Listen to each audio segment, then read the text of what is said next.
Today on the Lazy RPG Talk Show, we're having a sale on Ruins of the Grendleroot you are not going to want to miss. I updated the 5e Artisanal Monster Database. We're going to look at that.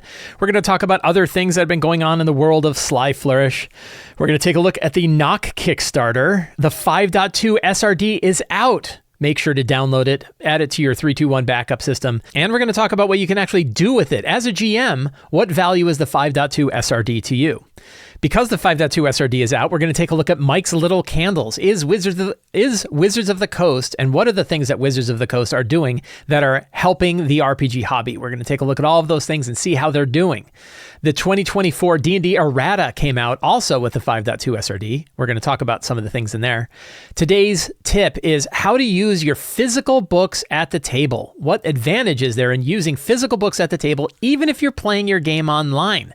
Why you may want to use physical books. I'm Mike Shea, your pal from Sly Flourish, here to talk about all things in tabletop role-playing games. My book, Ruins of the Grendleroot, is now on sale. The digital version off of our store is on sale for $5. Normally a $15, you're getting it for 66.66 repeating off. And as part of this digital bundle now includes PDF, EPUB, and Markdown versions of the book, along with a map pack art and map pack that you can use for all of your virtual tabletops of choice. I just did the new Markdown version of Ruins of the Grendleroot. It looks really, really good if you want to drop an entire adventure suite into your Obsidian notebook or anywhere else, Notion or wherever you happen to be using Markdown files.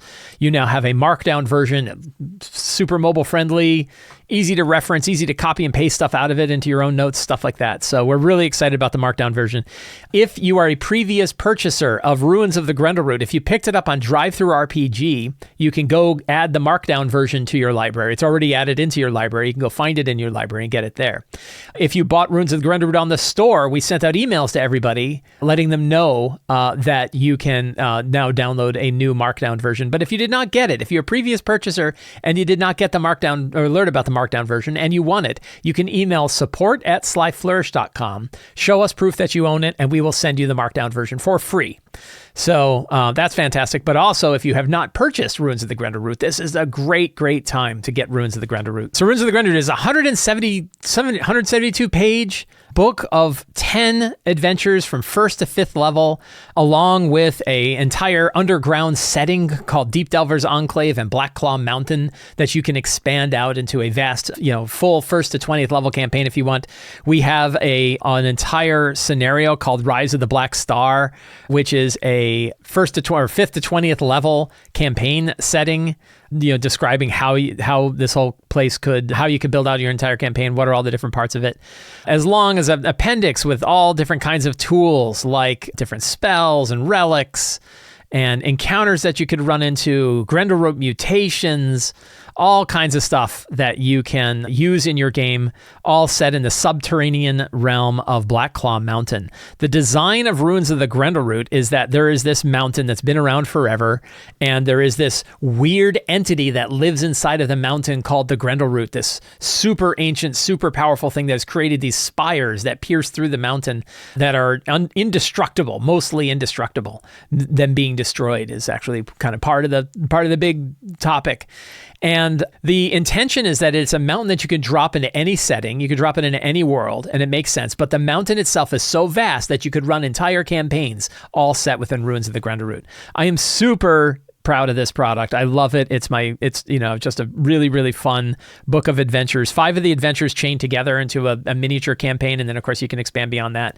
But you can really take any of the adventures. They're all designed to be standalone. They're all built on the principles of the Lazy Dungeon Master. They all have excellent maps done by Elven Tower.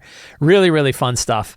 So please, if you have not checked out Ruins of the Grendleroot, I highly recommend it. And now's a fantastic time. You get it in EPUB, you get it in PDF, you get it in Markdown, and you get a digital map pack that includes all of the art and maps that you can use in your virtual tabletop, all for $5 at the Sly Flourish bookstore. With the release of the 5.2 SRD, I have updated the 5e Artisanal Monster Database. This is a product available to patrons of Sly Flourish. If you want access to this monsters database, you can get it by becoming a patron of Sly Flourish. It currently has 2,800 monsters in it from a whole bunch of different sources, including the D&D 2024 5.2 SRD, the Level Up Advanced 5e Monstrous Menagerie system reference document, the Tome of Beasts 1, 2, and 3, and the Creature Codex from Kobold Press, and the monsters from Kobold Press Black Flag, which are the monsters that they have released under their license that are available in Tales of the Valiant. This gives you a huge array of monsters to choose from, but what's now really neat is now you have basically 3 different versions of core monsters. So if you were looking for an adult black dragon, you can look up adult black dragon from the A5e Monstrous Menagerie. You can look up the adult black dragon from Kobold Press's Black Flag. And you can look up the adult black dragon from the 5.2 SRD, which I just did this past week.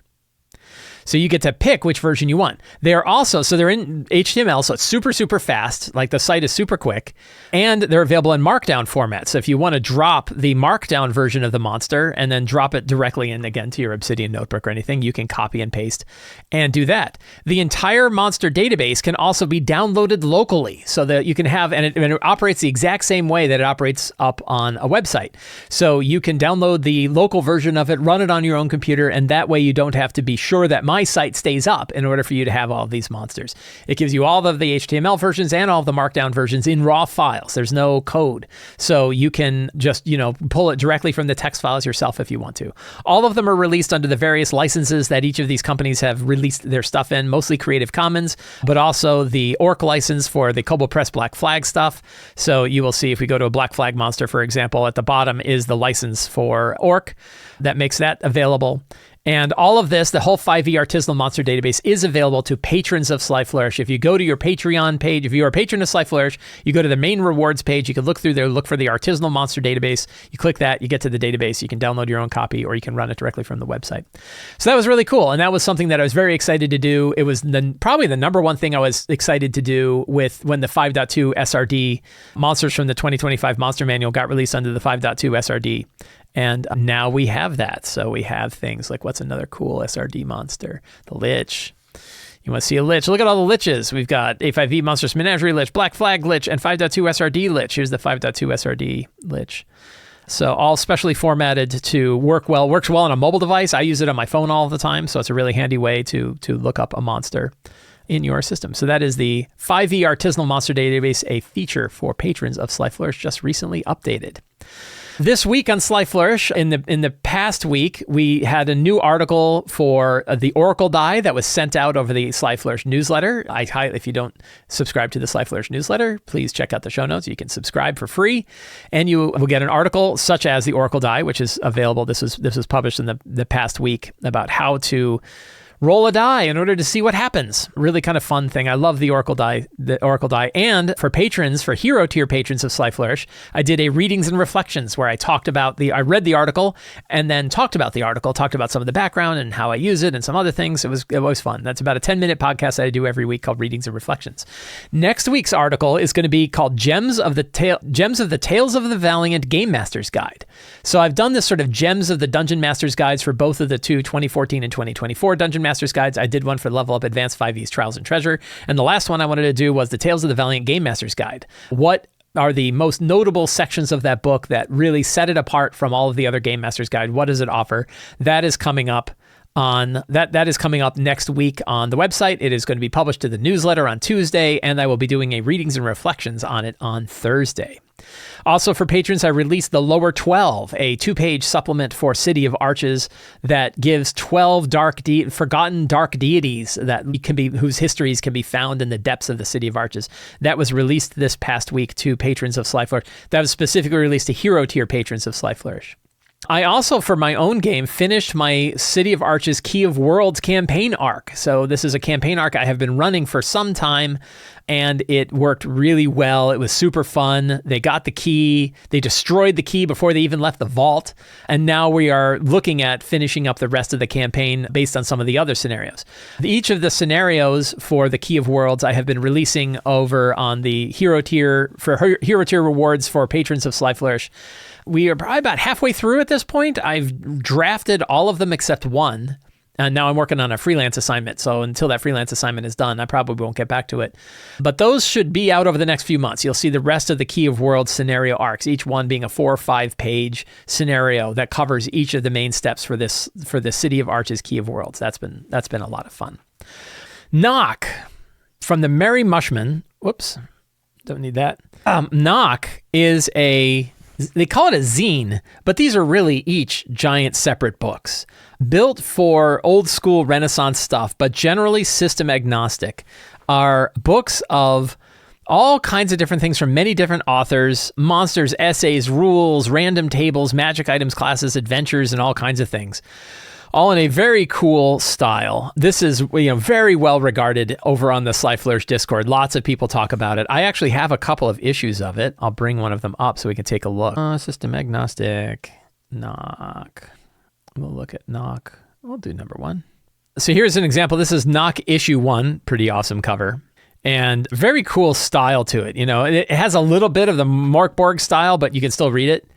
And all different kinds of things. Again, great big books, right? 190 page stuff of all sorts of different things from many different many different creators. Discussions, essays, talk about how to run, then also specifically usable stuff that you can find in here.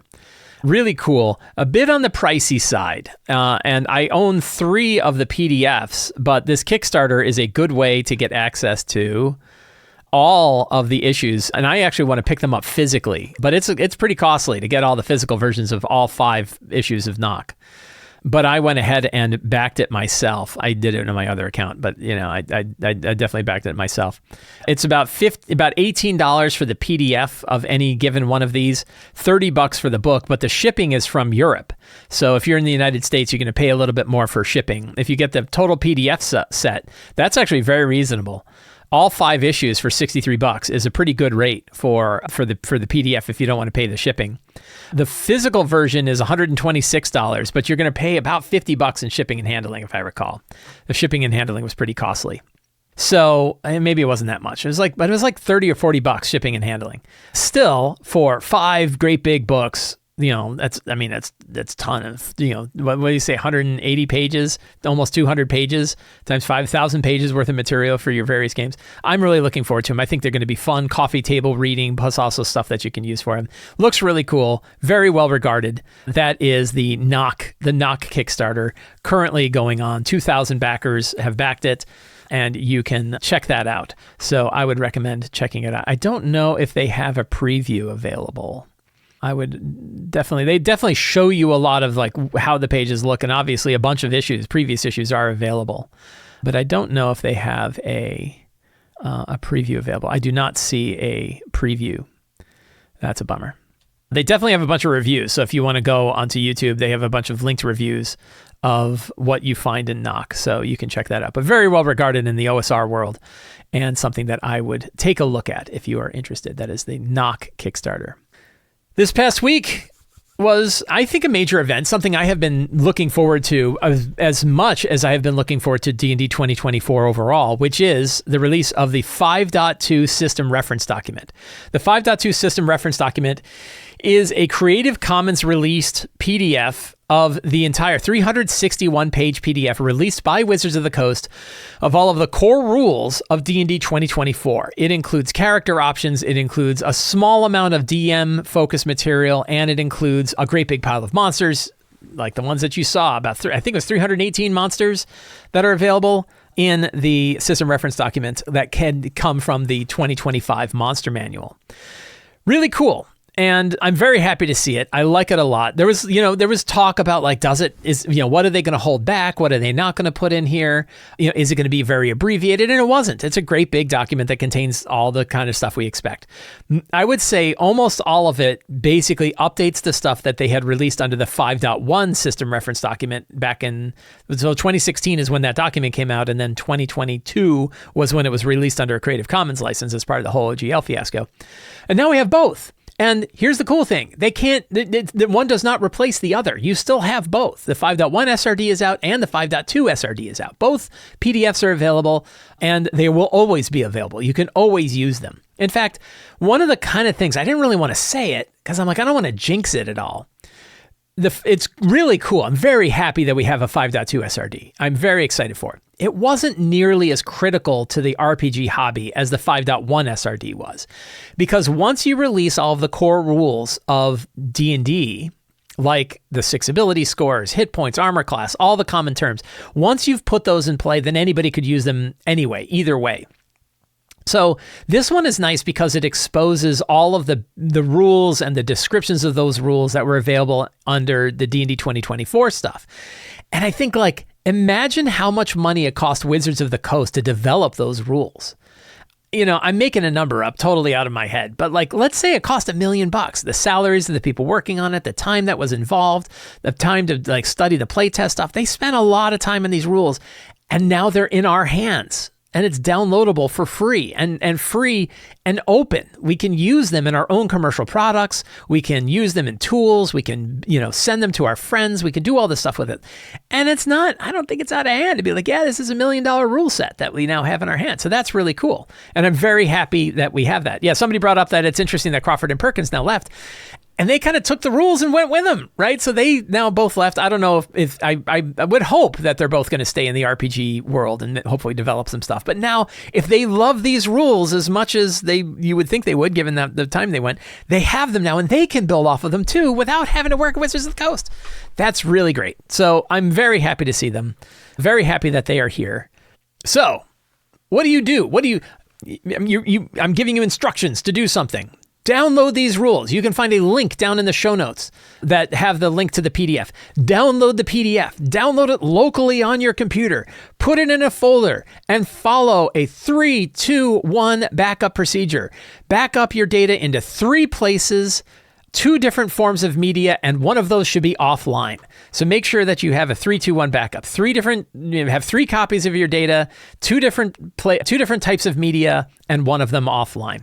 I have like a 5.2.2 or something like that. I've got a crazy backup system for mine where when I put a file on here, it also goes off to the Raspberry Pi. The Raspberry Pi duplicates itself on a different drive using rsync every night, and then it sends it off to Amazon Glacier. But I also have my iCloud. So I've got 2 offsite and then 3, I don't know how many different forms of media, a lot of different forms of media, and then 5 copies. So I've got lots of it.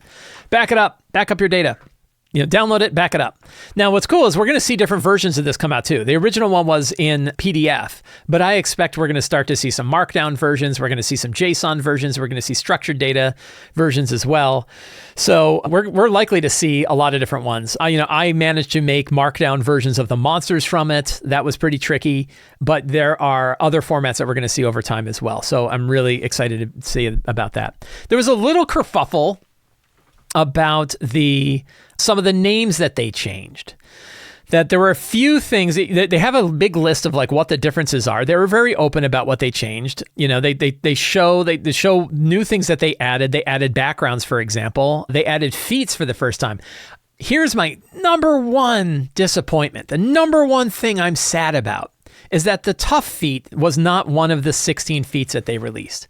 I really don't know that you even need to release it because it's so basic. But to me, the tough feat is the default feat. It is the one starter feat that I think you could just default to, and it goes easy. And it means that it would have been very easy to build 5.2 SRD level stuff where the tough feat could have been the default feat, because I think it really is a good default feat. And I don't think any of the other starter feats are nearly as good as a default feat, because tough is always on. You never have to think about it again. It just adds hit points. It makes your characters more resilient without having to be any extra overhead. It's great for new players. I really would have liked to see the tough feats. The one sad thing, and I'll probably reach out and to somebody to say, I don't expect that they'd put it in there, but boy, it would really be cool. Yeah, can you make your own called resilient? Absolutely. I could just say, hey, yeah, everybody gets the resilient starter feat. It gives you 5 extra hit points at first level, and you're done.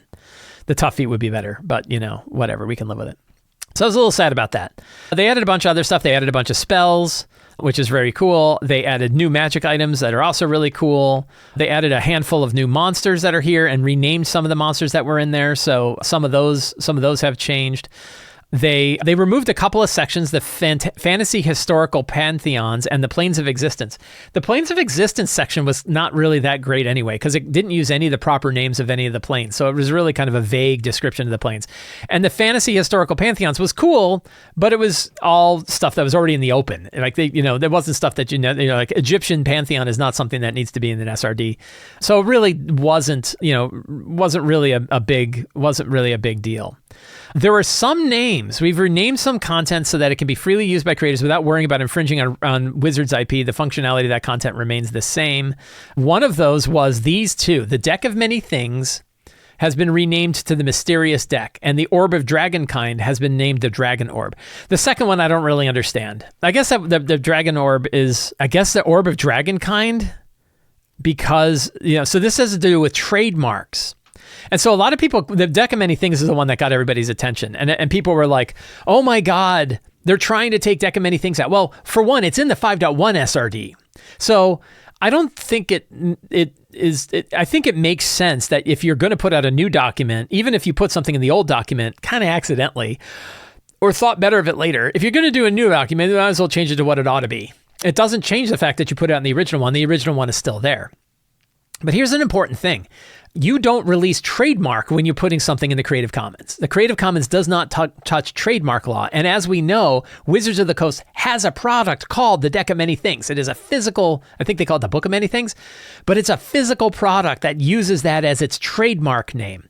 And I can understand where just because they put it in a Creative Commons document doesn't mean you can call a product the Deck of Many Things when they have the trademark on the Deck of Many Things. I'm actually not sure if they have the trademark. I think there was a question about whether they have the trademark in general. Anyway, some people were kind of like fired up about this. I don't think it's a big deal.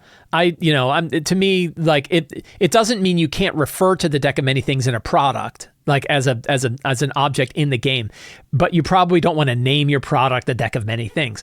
I don't think that's unreasonable, right? I don't think that's that big a deal.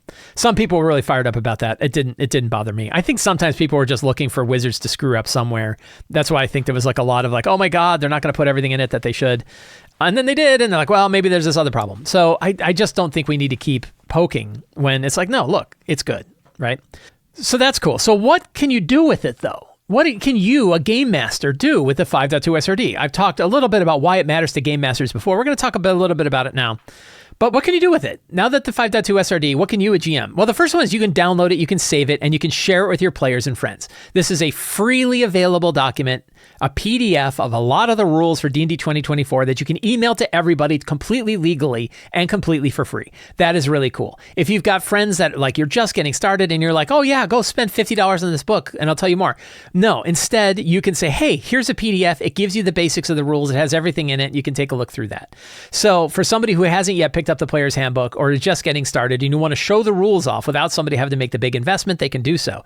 Now, the free rules are also available on D&D Beyond, so you can point them there too. But if you want to have a downloaded version that you have that they can have and keep and put everywhere, we have that now. And it's pretty good. It is not like a super solid how to learn how to play D&D kind of product, but it does cover the basic cores of the game. It covers the rules of the game. It has a rules glossary. It has shows all the characters, many of the species, one subclass per class. So it's got all that stuff in there so you can show them what it's like without necessarily having to, for anybody have to buy anything like that.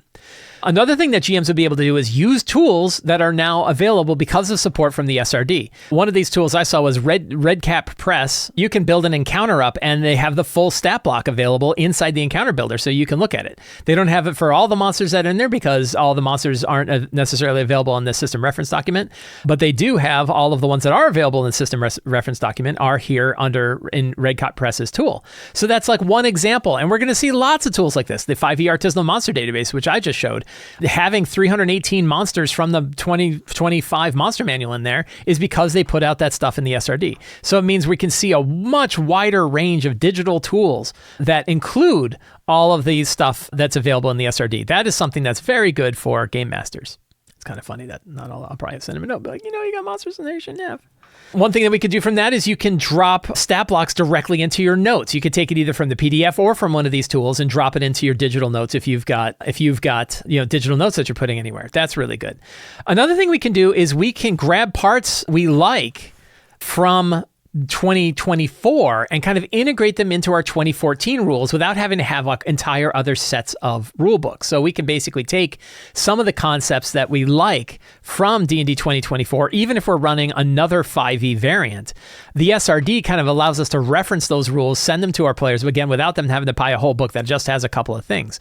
So maybe you like the exhaustion rules better. I like the exhaustion rules a lot better in D&D 2024 than the old one, where the exhaustion is cumulative. Each time you receive, you gain one exhaustion and you die. When you make a d20 chest, it rolls reduced by 2 times your exhaustion level. So every exhaustion level, you're essentially getting a level. Like this would be a really fun thing to add to like the life drain of a vampire or something like that. So the exhaustion condition that they have in here might be something that you like. You don't really want to change out the rest of your stuff from either your D&D 2014 game or any other one, but you like exhaustion. You can just say like, we're just going to reference the exhaustion that's inside the SRD. Same with spells. There's lots of spell differences. Mine, Hero's Feast.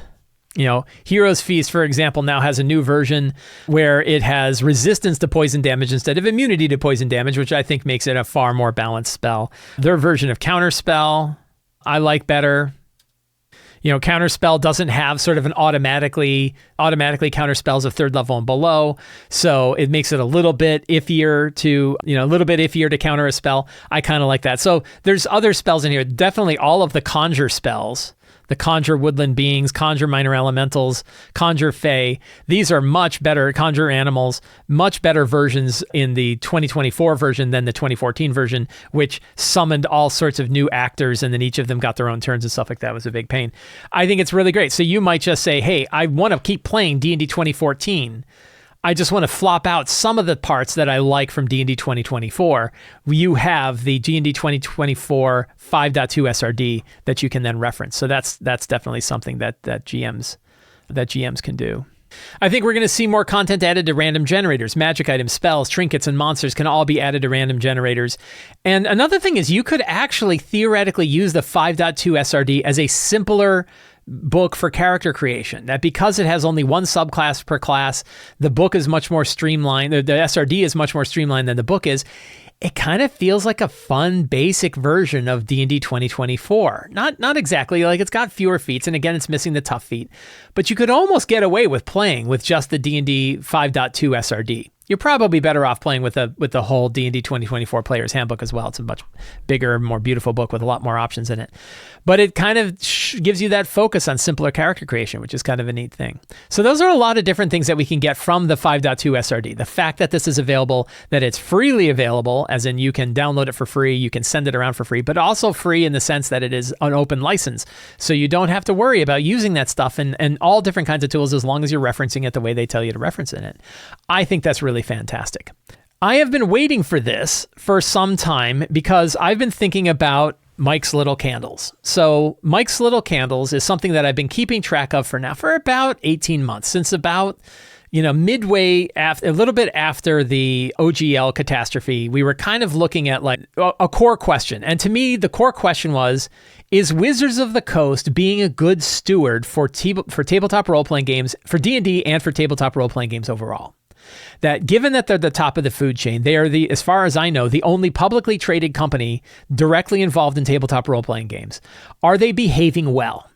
And they many of them said they want to behave well. Many of the people that work on the game describe themselves. And I just saw a Blue Sky post from Justice Armand, who was talking about Jeremy Crawford and how Jeremy mentioned the fact that they are stewards of D&D. They're not like the owners of D&D. They are not the creators of D&D. They are stewards of D&D. Are they being good stewards? So I think about it from the company perspective of, is Wizards of the Coast and Hasbro, their overarching company, are they being good stewards of D&D and of TTRPGs? And I think like there's lots of people who love to say, no, they're being terrible and I hate them, and you know, the whole thing should be broken away. But I actually don't think that's the case. And I'm going to talk about, you know, quantitative measures that we can look at to say, yes, are they being good stewards or not? So I call them the little candles. And each little candle is an indicator of them either being a good steward or not being a good steward. If the candle is lit, that means they're being a good steward of that particular thing, or that one thing is helping them be a good steward. If the candle is unlit, that means that it's something that they're not doing that might make them a better steward. Sometimes there are candles that are lit and go out. Many times there are candles that are dark that then become lit. Sometimes there are flickering candles, like a candle where it's kind of iffy. And sometimes there are candles where they say they're going to light them but haven't yet lit them. So there's a lot of different kinds of candles. Let's start by looking at the lit candles. All of the things that they have done that, in my opinion, mean that Hasbro and Wizards of the Coast are being good stewards of D&D and good stewards for the tabletop role-playing game hobby. First, they released the 5.1 SRD in the Creative Commons. That was a couple years ago. They released the 5.1 SRD in the Creative Commons for 4 languages other than English. They did it in Spanish, German, French, and Italian. I think that's right. All at their cost in all of those languages, which means they could be used in the Creative Commons for all of those languages. They continue to release physical D&D books. Now, some people are like, well, that's their business, Mike. That's not a candle being lit or not. But I argue it is a candle, because just because it's profitable for them doesn't mean it's bad for us. And them continuing to release books in physical form is their version of a Ulysses Pact. Once they sell you the book, they can never take it back again. They can never break that book. You always have it. I have a bunch of physical books sitting right next to me on my shelf. They can never change the fact that I have those books on my shelf. So them continuing to release physical books, it's also something where you could see them saying, you know what, we're just going to focus on digital and we're going to put it all in D&D Beyond. That would be an example of a candle going out. But right now they are continuing to release physical books. They continue to release current D&D books on Roll20. And these are different candles, but I'll read them all out. On Roll20 and Fantasy Grounds. So these are 2 competing platforms to D&D Beyond. They are both virtual tabletops. They are both very popular virtual tabletops. And they are continuing to not only put out their own products in D&D Beyond, which isn't a candle either way, but they are also putting it on other competing platforms. That, to me, is a good thing. It shows that they are letting customers choose which one they want to do. Again, it's profitable for them because it means they get to sell on those platforms too. But the fact that they're supporting those other platforms are really good. For non-Wizards of the Coast publishers that publish on D&D Beyond, they are continuing to offer a non-exclusive license for third-party products. So those people who are publishing products on D&D Beyond, they do not have to publish those products under an exclusive license. There's one product that is up there now that isn't available anywhere else that was published by another publisher. I don't know if they have an exclusive contract or not, but I think if Wizards was to say, well, from now on, if you want to publish on D&D Beyond, you only publish on D&D Beyond, you can't publish anywhere else. This is similar to what they do in the DMs Guild. That would be a bad deal. And I think that would be bad for the community overall. So that is a candle that's lit. WOTC continues to put out free educator resources and free PDF adventures for kids. This is something they do for after-school programs. They give access to D&D Beyond. They also give PDF downloads for things like the Peril and Prinebrook adventure that Sean Merwin did. That's really good. These are some new ones that kind of came out. Wizards releases D&D products on Foundry. So they started putting products on Foundry, including putting D&D 2024 on Foundry. The neat thing about Foundry and Fantasy Grounds is both of those, you download the apps and then they're yours forever. They cannot take those back either. Those are digital versions of the D&D 2024 books that you cannot take back. So that's definitely a lit candle. Again, they released D&D 2024 as physical books. That was something people wondered, like, oh, I wonder if they're going to put it on physical books. This could be D&D Beyond only. Well, no, it was on physical books. D&D 2024, available on Foundry, Fantasy Grounds, and Roll20. All of those versions has the latest version of the game. And most recently, they released the 5.2 SRD in the Creative Commons. That means that the entire rule set is now available. I just talked all about it. But obviously, that to me is a lit candle. So those are all good things that they're doing. Now, they have a couple of promised yet unlit candles. One of these I think is definitely flickering. One of these I just get a feeling they may not do. The first is releasing a great starter set, a physical starter set, ideally released in big box stores, to bring more people into the RPG hobby overall. They have a new starter set coming out in September. It looks really cool. It definitely is a physical box. There was recently talk about tariffs, that it might raise the price, so that could kind of suck. If the price on it's really high, then that could limit people from buying it. So we're going to see how that goes. But, the price might go up and down depending on how things happen. And it's not really talked about where they're going to sell it, but hopefully this is the kind of thing that they could sell at Walmart and Target and other big box stores, so that people can find the hobby, get into it, and jump in the rest. I think that's the kind of the last big important thing that I think Wizards needs to do to really bring people into the hobby, is have a really good starter set. Now, they promised that they were going to put out the 3.5 SRD. This is the system reference document that was developed for the third edition of D&D, the edition 3.5. They had told us back when they did the 5.1 SRD that they were also going to do the 3.5 SRD under a Creative Commons. They promised it in early 2023. It is now mid-2025, and it has not been done. It still comes up. There's still talk about it. I haven't really heard big confirmation. They know that is something that they said they were going to do, but I don't know if they're going to do it. I really wonder if it's ever going to happen. Now, how big a deal is it? I'm not sure, because the 3.5 SRD is still out under the Open Gaming license, and you can really recreate a lot of stuff using the 5.1 and 5.2 SRDs too. I don't know how much we really need it. I just don't. I think that it doesn't, at this point, I think the whole thing is iffy. They did promise they were going to do it. And honestly, it's out under the OGL anyway. So I don't know why not? Why not just release it? But the other part is, it takes a ton of work to make one of these SRDs and to release it. You got to imagine everybody's got to look at it. Everybody's got to have an eye on it before you put it out, so that you don't do things like, oh, we shouldn't have put that many things, but we did. So it could take some time and effort, and I just don't know if they've got it in them to take that time and effort to do that for such a version that's now almost 20 years old. It's more than 20 years old at this point. So we'll see. I'm not super bent out of shape if they don't do it, though. I think they did promise it, and they're breaking a promise if they don't do it. But I don't know if I care that much. So what about unlit candles with no promises? These are things I think they could do that I think would be beneficial to the TTRPG hobby. I don't expect them to do them. I would love it if they did. And some of these I feel very strongly about and really wish they would do. But they'd never said that they never promised to do any of this stuff. The big one for me is releasing their D&D 5e books in PDF. Give me the books in PDF. Put them on the DMs Guild. Especially the older 5e books now, like the stuff that's been published for a while, put 5th edition, put D&D 2014 out in PDF, right? That would be great. Take the historical stuff. That way there's a historical archive, a downloadable historical archive of these books. That would be great. Take all of the books, it'd be fine if it takes them 2 years, right? It'd be great if 2 years after release, we sell it out in PDF, and then it'd be a nice bump for them too, because they'd sell it and then make some money for it. Put them out in PDF. That would be great. Release stuff on Shard. Shard is another virtual tabletop that could really benefit from having their stuff on there. Put out D&D stuff out on Shard.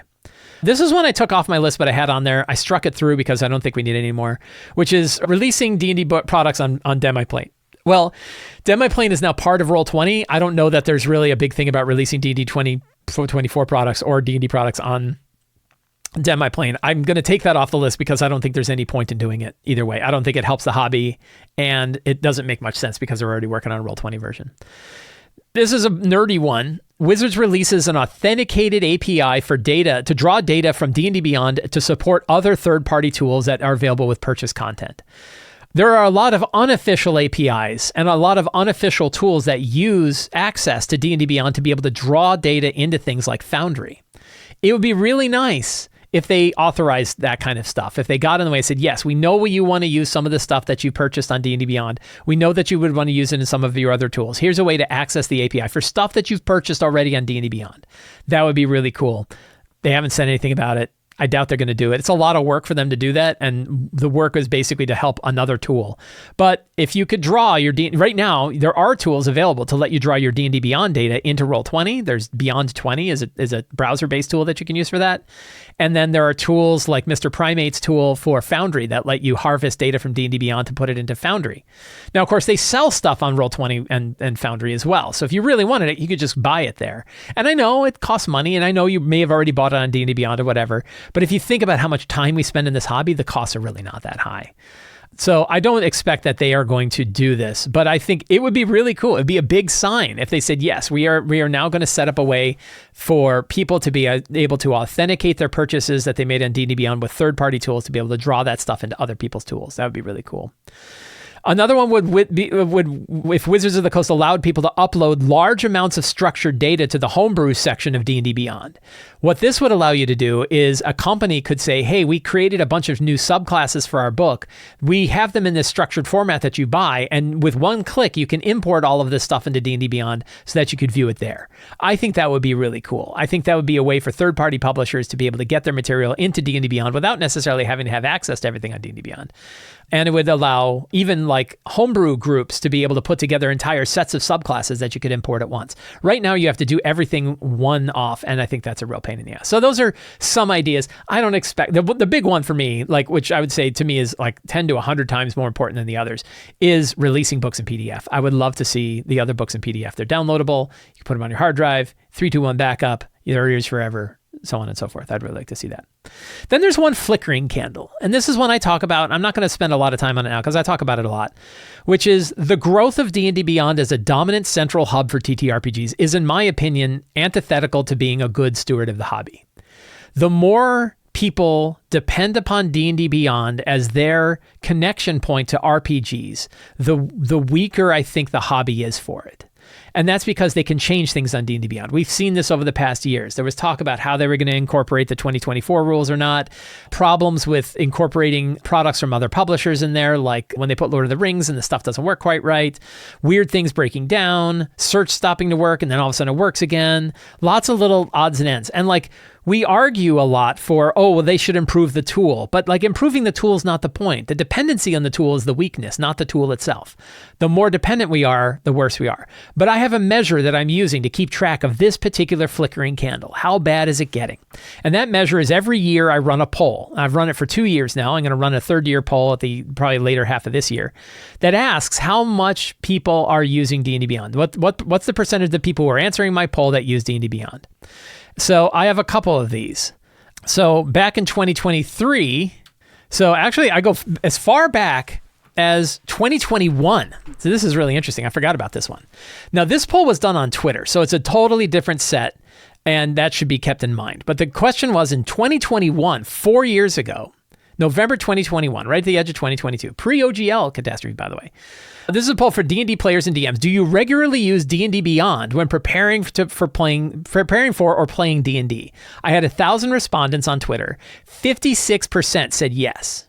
So back in 2021, those who responded to the poll, of the 1,000 people that responded to the poll, 56% said that they were using D&D Beyond, right? I asked that question again, this time in 2023, October 18th, 2023. This time on YouTube, though. So it's a different set of users, and that means that they are not directly comparable. You cannot necessarily draw a direct connection between these two polls because the sample group drastically changed. But it's still pretty interesting. This time I said, this is a poll for D&D players and DMs. Do you regularly use D&D Beyond when preparing or playing for D&D? This is on YouTube instead of, because I had left Twitter by this point. And the answer, this is October 18th, 2023. 3,300 respondents answered, so a good statistically significant group of people. Again, limited survey set. I know all the stuff about biased surveys. You don't have to yell at me about biased surveys. But of the 3,300 respondents, 38% said yes, 62% said no. Pretty big drop there. More than, about a 15% drop between those two polls. Again, you can't necessarily say, people have left D&D Beyond. Maybe they did. I don't think so. I think it's a different group of people and probably a different set, but about 38%. So then I ran the poll again in 2024. August 23rd, 2024, not quite a year later, 38, same thing on YouTube. I changed the question a little bit to be RPG players overall rather than just D&D players, but I don't think it changed the results that much. This is a poll for RPG game masters and players. Do you regularly use D&D Beyond? It dropped a little bit more from 36% to 64%. So flawed data. First of all, this is not representative of all of the people that play because it's only those people who found my poll. It's a lot of people, but it's only the people who found my poll, people who watch my channel, people who subscribe. So it's just you folks. It's not the rest of the world. How far off we think the rest of the world is from that, that's a question we could have. And the data is better than me coming up with a guess.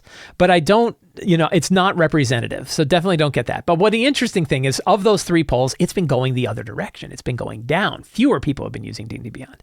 So for me, an indication of a candle that if my hypothesis is that D&D Beyond as a centralized platform for TTRPGs is dangerous to the hobby, it makes the hobby more brittle and more dangerous, then the data is pointing in the other direction, which is good. The data is pointing that, no, it is not becoming the dominant one.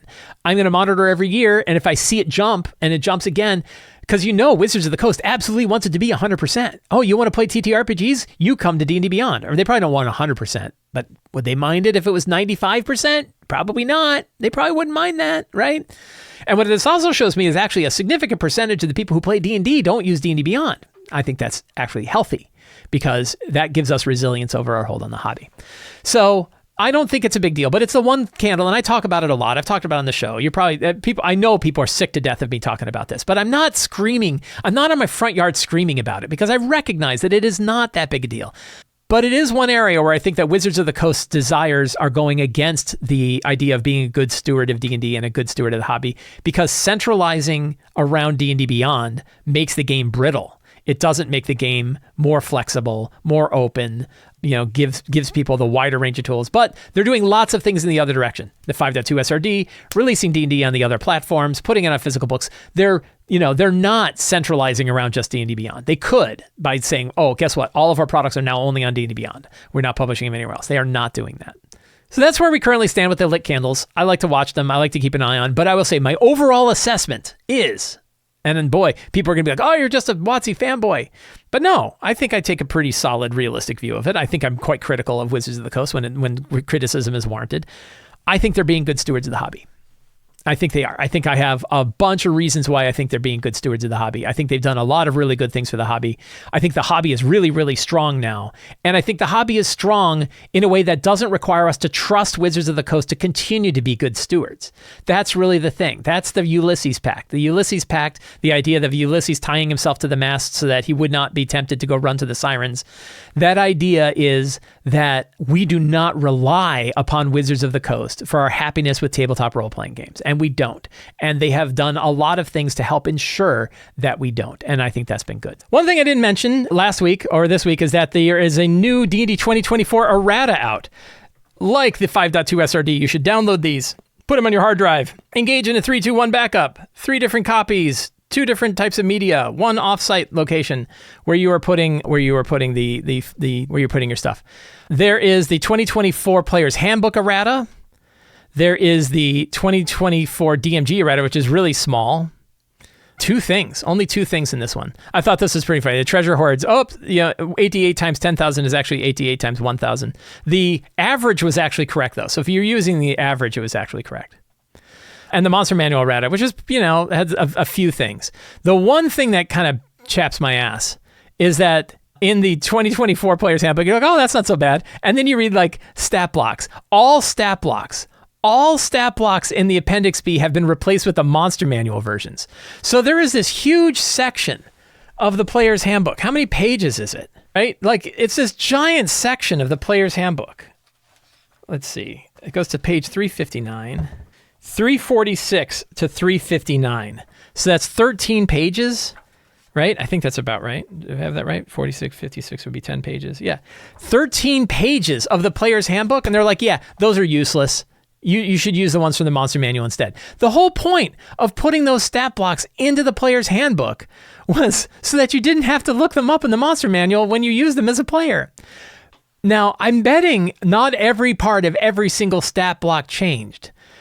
One thing they ought to do, though, is list what the changes were so that you can decide, did they matter? And, because some of these changes are pretty minor. They were literally just typographic changes. Or did the stats actually change? So I don't think that, I think one thing they need to do with the Player's Handbook errata is describe what actually changed for those stat blocks. Because otherwise they're taking 13 pages and saying, yeah, rip those right out of your book and go buy the Monster Manual for $50 player so that you can know what summoned creature you have. So how am I supposed to know what actually changed? That doesn't tell me anything. It just tells me that they changed. That was kind of annoying. What I recommend you do, first of all, download all 3 errata, put them on your hard drive, engage in your 3-2-1 backup so that you have copies forever. The other thing that I do, and I recommend this to you, and I'm going to get yelled at, and I don't care. My wife glared at me when I said it. Take a Sharpie, take out your book, and put a little E next to each section of the monster of those books that changed. So that way, if you're looking at your physical book at the table, you can open it up, you can see that there's a little E, and then you know that that part was errata. You can go look at the errata and see what was done. You don't have to like change the whole thing. What I did is I printed out, because they're all like one page, I printed out, and some of them like, you don't even have to do. Like the Dungeon Master's Guide was so small, I don't even know if you have to do it. But putting a little E, and then I printed out the errata sheet and then cut the edges so that it will fit nicely into the back of the book. And that way I have a page in the back of the book that has the errata on it. And then I mark the E in it so that when I'm reading the book, I go, oh, that one was errata, and I can go flip easily and go see it. And that way I've got it physically, and it works really well. Go ahead and write in your books. Do it. Write in them. You are not a preservist. You are not an archivist who have to make sure to have the one pristine copy of the player's handbook. I did it in a special edition version. If I'm willing to do it in a special edition, it has a big scratch on it anyway. But if I'm willing to do it in a special edition version, you should be willing to do it in any normal edition too. There's thousands, hundreds of thousands of copies. You're not responsible. Also, now your book is unique. Your book is actually better than everyone else's because you're the ones that mark the errata. You could also put like a little sticky tack in your book to keep the errata sheet so it doesn't fall out, or even put a little piece of tape and tape it in the back of the errata. Now, of course, they're going to do other errata, so you want to be able to take that page out and put a new errata in when that goes on. Maybe you're going to have to print a 2-pager or something like that. Speaking of, let's talk about using your books at your table. I use physical books, even when I'm running an online game, and I recommend it. I think we are closer to the game itself when we are playing, D&D or any role-playing game. When we're playing with a physical book at our table, I think we're closer to the game than when we're engaging in the digital. When we're engaging in the game with a bunch of digital tools. Regardless of how you play, either online or in person, you can use physical books right at your table. You can use them right there. I do it. I do it with all of my games. It provides greater flexibility. It's easier to use. It's faster to use, and it provides greater flexibility and speed when compared to a lot of the overhead of digital tools. And they'll never fail you. Those solid books are sitting there. They're not going to break down on you. They're not going to be used a different way. And you're just closer to the game itself. Now, I'm offering this as a recommendation, but I recognize there are lots of people out there who really like their fully integrated virtual tabletops. I am not telling you you're doing it wrong. If you are happy that way, I am not in your way. That is fantastic. Foundry and Roll20 and Fantasy Grounds with their fully integrated virtual tabletop components where you can even apply the damage that a monster did to the character with like a single click, where you have these digital compendiums that include like all of the tokens and all of the stats and all one-click die rolling. People really love that stuff. And if you really love it, you don't need my help on this topic, right? You're good. But I will tell you that there is another way. And for some people who are kind of on the fence about it and other people who are like trying out different things, try out running physical books at your table. So you do not need to get upset about me or tell me that, no, I love my digital tools, Mike, you're just a jerk. That's probably true. I am just a jerk. But also, I am not saying you're doing it wrong. You are absolutely right. But I'm saying there are other ways too. And there are some people who, are searching around in different ways. And I find that a lot of people kind of put aside the idea of using physical books at the table. They kind of think you can't do it or you shouldn't do it or that it's going to be too slow. And it's not really true. The physical books are great and they work just fine for online play. I've been using them for online play for a long time and I really, really like them. So why? Why would you want to use physical books at the table? Well, one, they require almost no or very little prep. The very little prep could be what I'll talk about in one of the tips, which is tabbing your books so that it's easier for you to reference them when you're actually using them at the table. But generally speaking, just open them and use them. If somebody has a rule question, somebody wants to look up a spell, grab the book, go find the spell. The more comfortable you are using the book, the faster it will be. If you have, for example, a 2024 player's handbook and you're looking up spells, it becomes much faster when you know roughly where they are inside of the book. So don't be afraid to use the book. Don't be afraid to open it up to look at stuff. It can really work. Physical books are just more reliable than digital books. Digital tools change, stuff breaks down, connections don't get made. The physical book is the exact same way every time you use it. It's not going to break down. You're not going to have a network error. You're not going to have something where, the recent patch changed something slightly and now I don't know how to use it. The book is the book is the book, and it always kind of works the same way.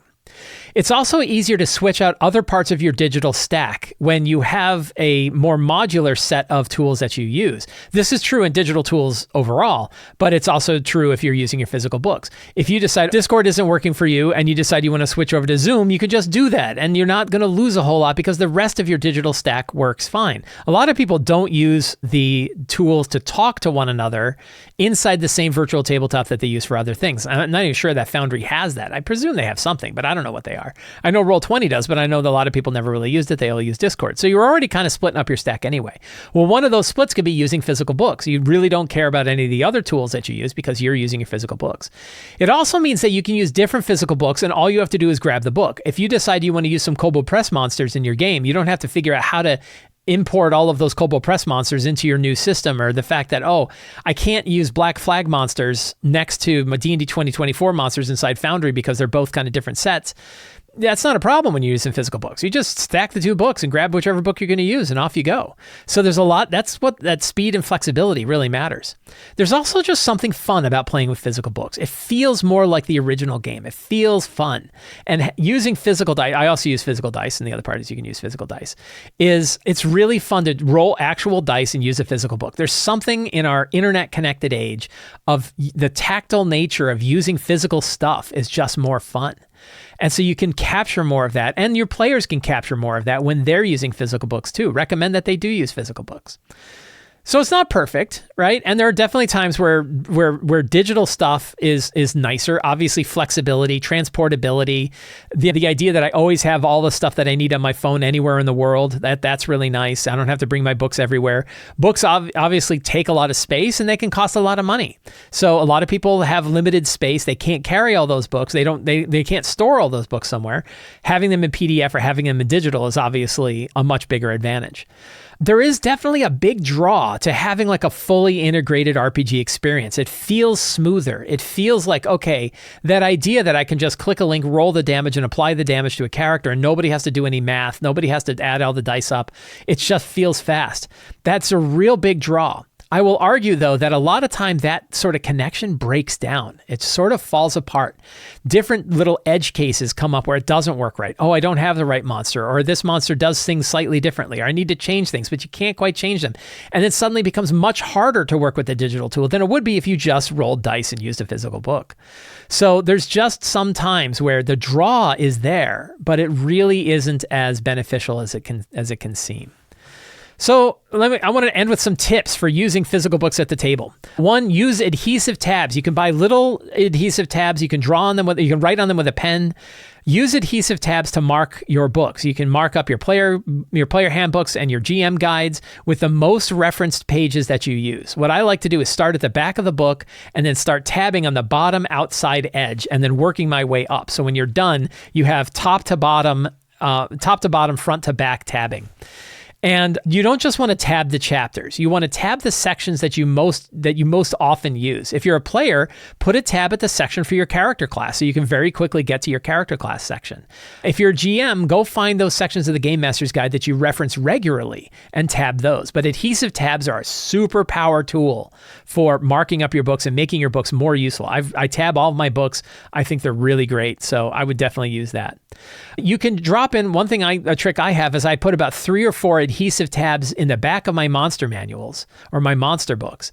And then I can put those tabs wherever I need the monsters, I can put those tabs in the book wherever I'm going to use a monster in the next game or in the session that I'm in right now. And that way, those move around a lot. I don't have to tab every single monster. I don't put them like alphabetical list. Instead, I just tab that monster, and then I can move the tabs around when I'm changing what monsters I'm using in a game. So for the monster books in particular, you can use that. I'll tell you, an inexpensive book stand or easel can make a big difference. In my online game, I have a small tabletop easel, little bamboo easel that's got little arms that hold the pages in place. And I have the easel with the book sitting next to me while I'm working on my computer or when I have my laptop in front of me when I'm running the rest of the game. And then I have like note cards in my physical dice, so I can draw I can write things with a pencil, and I can use dice. Again, super flexible. But the little easel is definitely nice. It's really good if you've got some good table space for it. If you don't have table space, one trick that I've used is to buy a music stand. I heard somebody mention this, and I thought this is a great idea. So whoever you are who mentioned that you use a music stand, I really like this idea. You can buy a music stand pretty cheap. They stand up on their own, and you can set it up next to your table. So it kind of sits, it's really handy when you don't have a lot of table space. You can put this music stand, put the book on the music stand, put little arms on that, and then you have a book that you can just turn to your left and see. And it works really well. I like that a lot. Another thing is you can get a little clip-on light that can either clip onto the book or clip onto the stand that you've got that bends over and shines a light on it that makes it easier to read. And if you are a player or a GM of a certain age, get a set of, these aren't bumper glasses, but you can get a set of bumper glasses or reading glasses, different magnifications that make it far easier to read the book. If you're finding you're squinting a little bit to read a book, try some 1X or 1.5X reading glasses. They're like $3. They're super cheap, and they really make it easier to read books, particularly books that have small print. So those are some tricks for actually using physical books at your table. Again, you can use it whether you're playing online or you're playing in person. And there's something just nice about getting that close to the physical book itself. Friends, I want to thank all of you for hanging out with me today while we talked about all things in tabletop role-playing games. I hope you enjoyed today's show. If you did, the best thing you can do to stay on top of all of the things that I'm doing is subscribing to the Sly Flourish newsletter. It is absolutely free to sign up. There is a link down in the show notes. You get a free adventure generator for signing up, and you get a weekly RPG-related article directly to your inbox. You can also support me directly on Patreon. Patrons get access to things like the 5e Artisanal Monster Database, random tips, tools, tricks, resources, all different kinds of stuff you get for being a patron of Sly Flourish. It is a really, really good deal. Lots of awesome stuff. And you help me put on shows like this. And you can pick up any of my books, including Ruins of the Grendleroot, which is on sale right now for $5 on the Sly Flourish bookstore. Links for all of that are in the show notes. Thank you so much. Have a great day, and get out there and play an RPG.